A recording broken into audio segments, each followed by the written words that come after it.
Hi, how are you doing? I'm back to tutorial. In my last tutorial video, we discussed about the simple tenses of the verb, the past, the present, and the future tenses.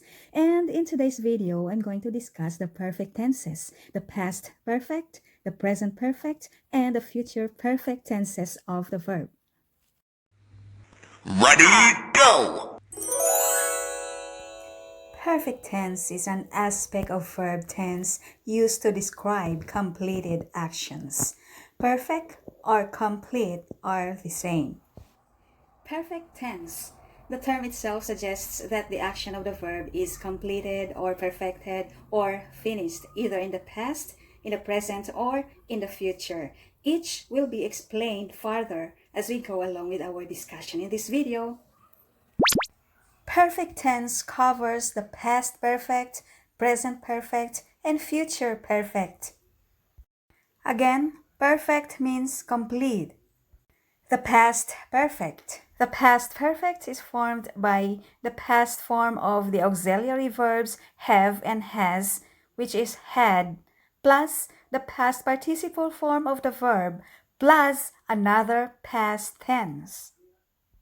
This formula suggests that there are two past actions in the past perfect tense. Again, two past actions in the past perfect tense. Generally speaking, past perfect tense has two past actions. Had plus past participle plus another past tense or past action. It's easier to understand by looking at some examples.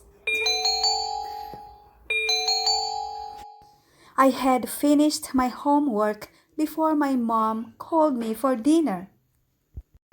Let us dissect a sentence and try to analyze the actions of the sentence, or let's identify the verb of the sentence. Be reminded that in the past perfect, there are two past actions.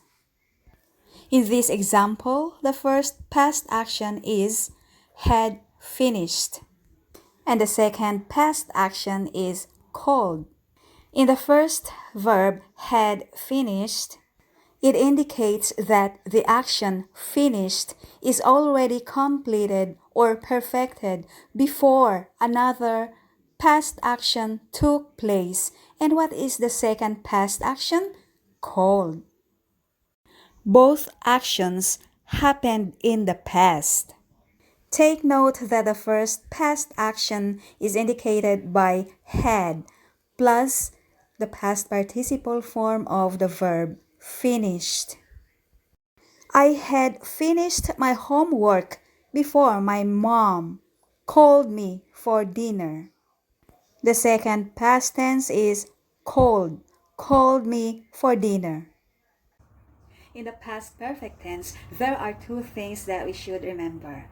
That there are two past actions in the past perfect tense.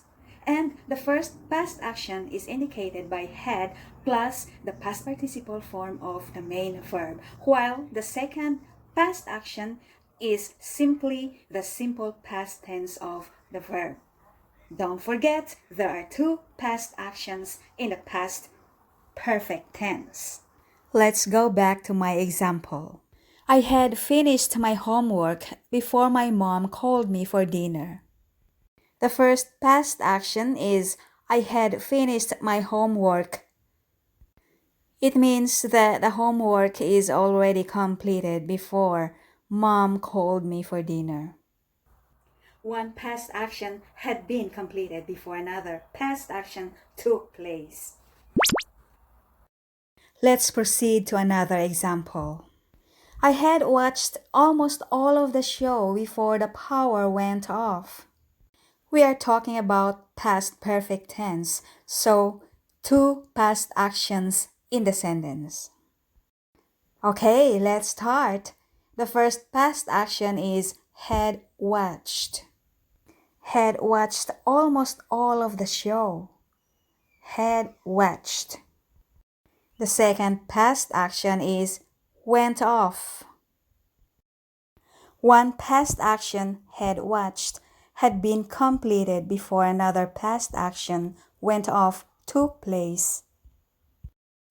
The present perfect tense. We are done with the past perfect tense. Now let's move on to the present perfect. What is present perfect tense? It expresses present action that began in the past and completed in the present time. Again, action, our present action that began in the past and completed in the present time.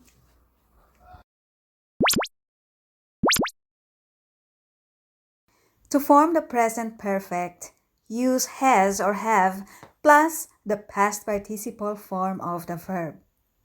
Has or have plus past participle.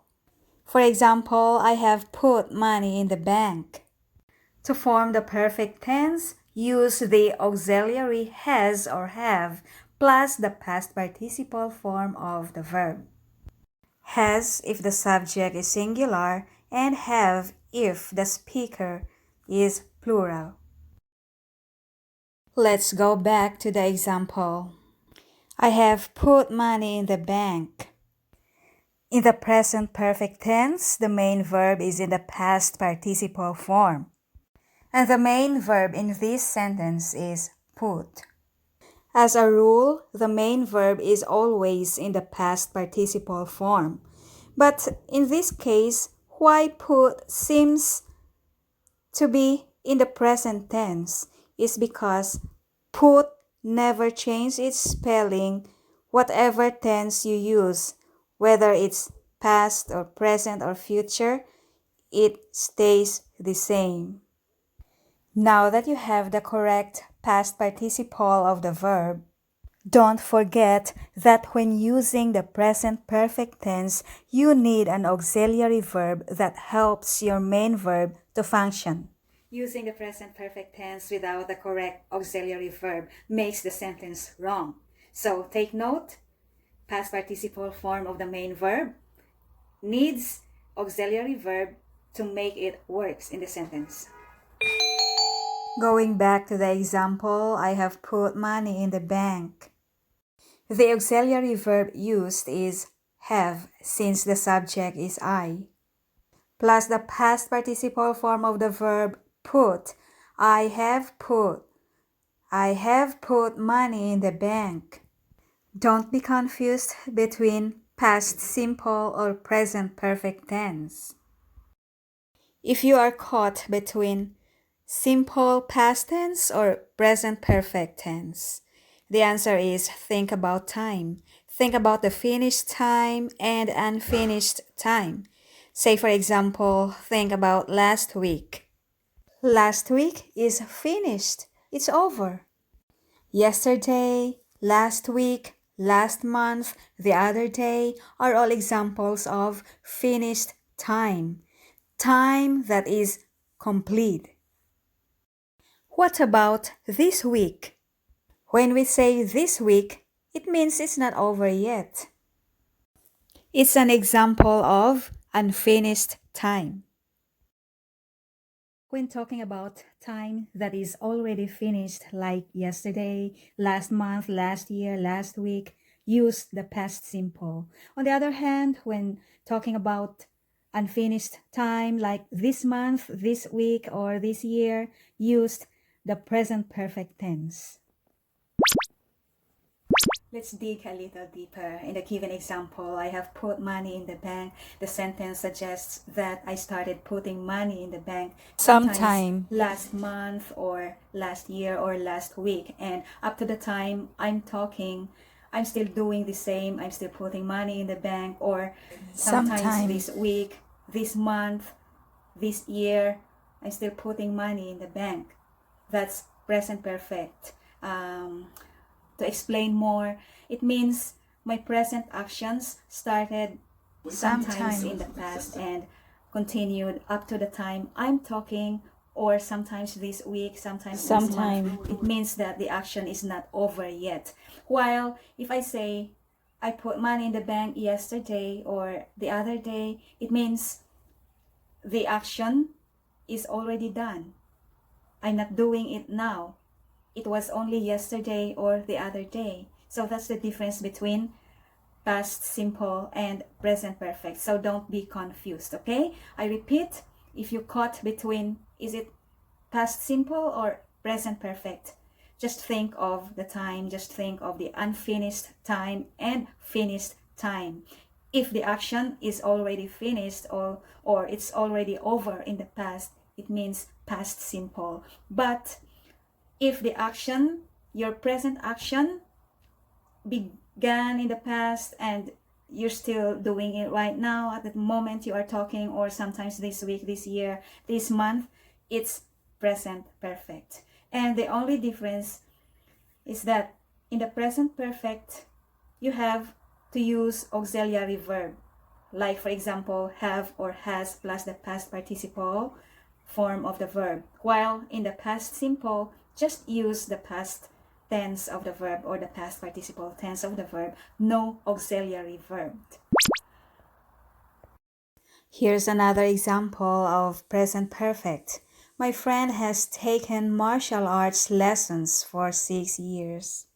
The verb here is has taken.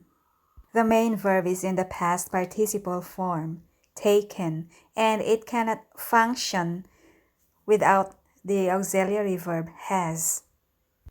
Why has? Because friend is singular. Has taken.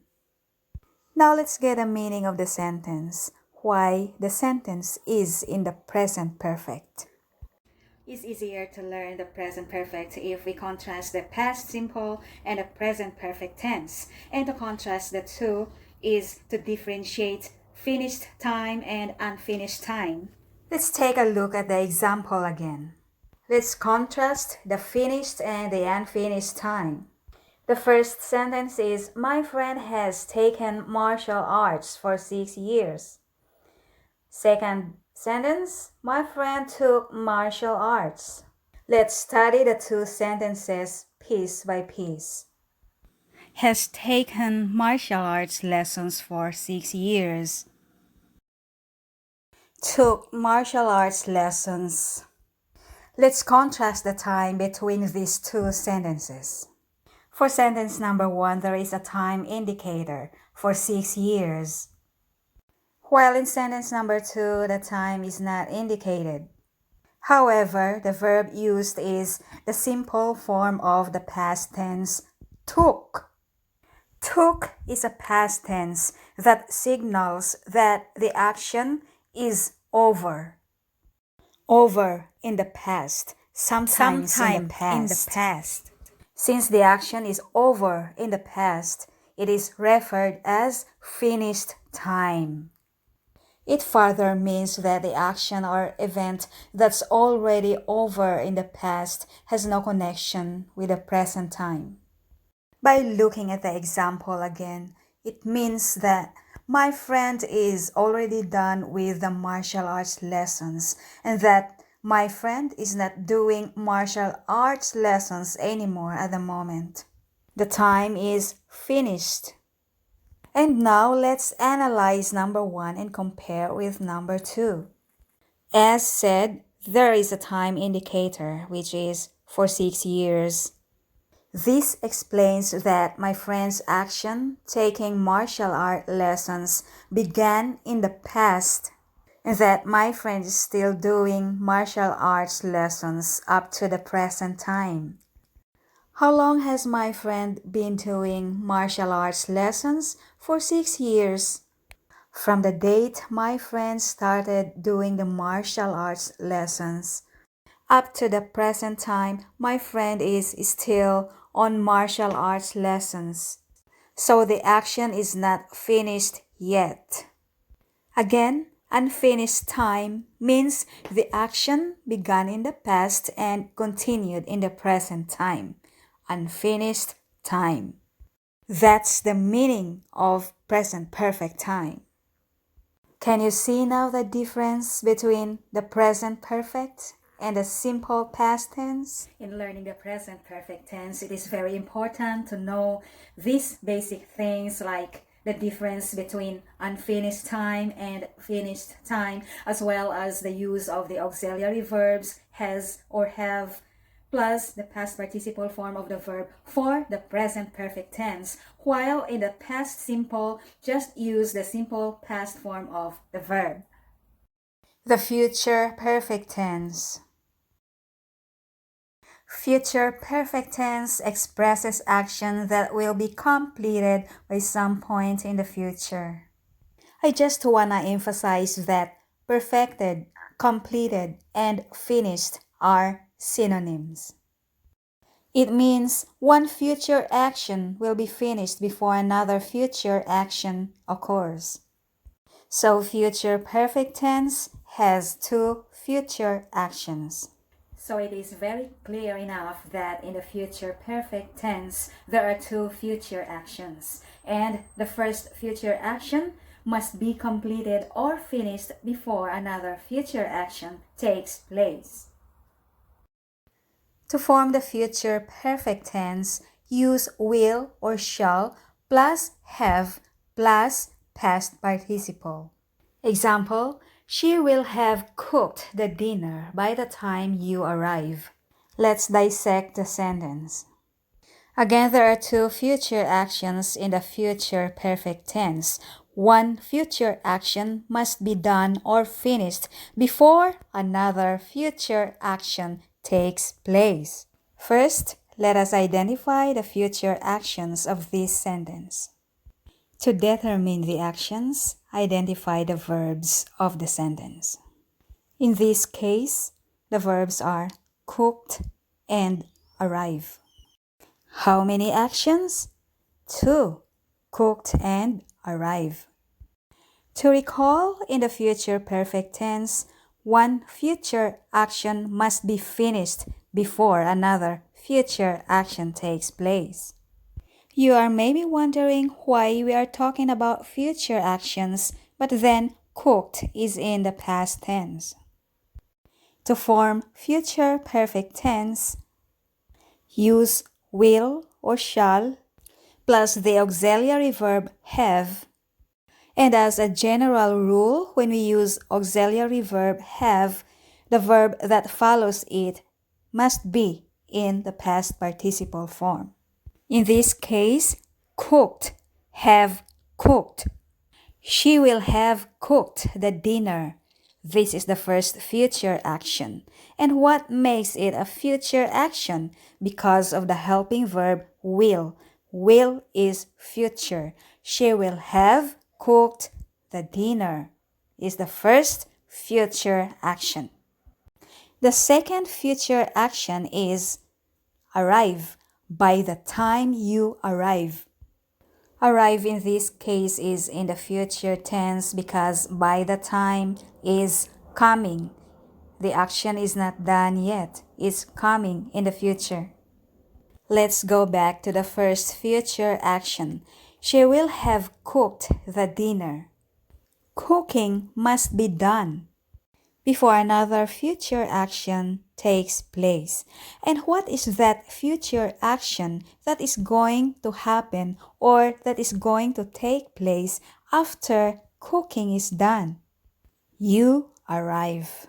Will have cooked the dinner and arrive are the two future actions in this example. Just like the past perfect and the present perfect tenses, we should remember the two important elements of the future perfect, the finished time and the unfinished time. In the future perfect, there are two future actions, right? And the first future action is formed by putting will plus the auxiliary verb have plus the past participle form of the verb. And take note that the first future action must be completed or must be finished before the other future action takes place. So take note, there are two elements of the future perfect tense, just like the past perfect and the present perfect tenses, finished time and the unfinished time. Here's another example. By the time I am 18, I will have saved $2,000. Notice the two future actions. I am 18 and will have saved.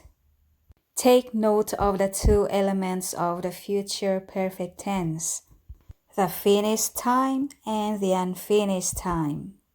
We'll have saved $2,000 is the finished time, while by the time I am 18 is the unfinished time.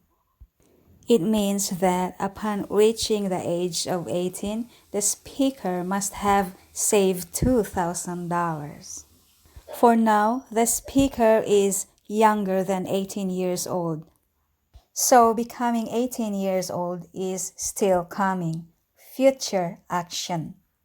Unfinished time. Will have saved $2,000 is the finished time. That's the aim. The speaker must have saved the amount of $2,000 before turning 18 or upon reaching the age of 18. There must be a specific time of completion in one of the future actions in the future perfect tense. In this case, the completed future action is will have saved $2,000. What is the specific time of completion? By the time the speaker is 18 or before turning 18. So turning 18 is not done yet. Unfinished time. In general, after the discussion of this topic, the perfect tenses, the past perfect, the present perfect, and the future perfect tenses, we have learned that there are two important elements that constitute in writing sentences using the perfect tenses. And what are those elements? They are the finished time and the unfinished time. Our obligation as a learner is to master the difference between the finished time and the unfinished time. In specific, in the past perfect tense, there are two past actions. One past action is completed before another past action happens. And in a present perfect, there are also two actions. One action began in the past and continued in the present time. In a future perfect tense, yes, there are another two actions. Future actions to be specific. One action is completed before another future action occurs. So take note of the two elements of perfect tense that should be remembered: finished time and unfinished time. In the past perfect tense, there are two past actions. In the present tense, two actions. One action began in the past and continued in the present. While in the future perfect tense, there are also two elements that are very important to remember. One future action is completed before another future action takes place. So, the twos. Okay, that's all for this afternoon. This is Mentor Lourdes, and please watch my next topic, the progressive tense of the verb. Thank you and bye. Take care, everyone.